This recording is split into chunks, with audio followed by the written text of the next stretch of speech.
my name is Ilaria Brivio. I'm a researcher at the University of Bologna in Italy, and I'm a theoretical physicist.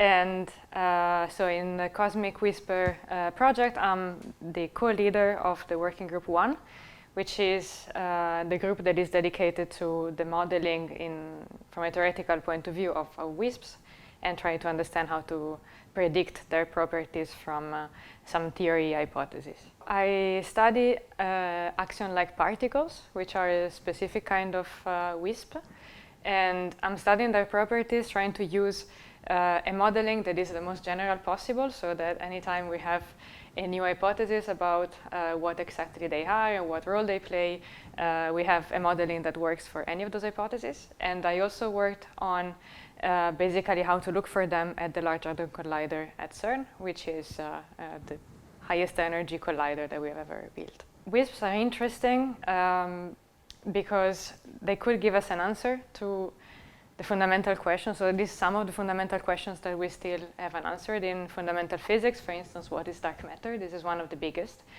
But I also think it's genuinely a cool field in which there is this unique convergence of cosmology, astrophysics, like fundamental aspects of quantum mechanics, and even high energy collisions. And we can learn from wisps, from knowledge of any of these fields, which is it's very fascinating because it's physical processes that happen at very different scale. So it's very interesting that everything comes together. And this is difficult. So I really hope that the wisp will be discovered.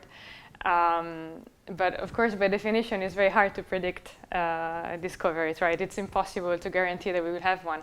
For sure, what we have is that there is a very large number of new experiments and new possibilities that will open up in the next years.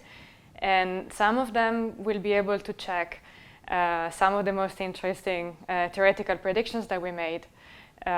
So it really looks like we have very exciting times ahead of us in this field.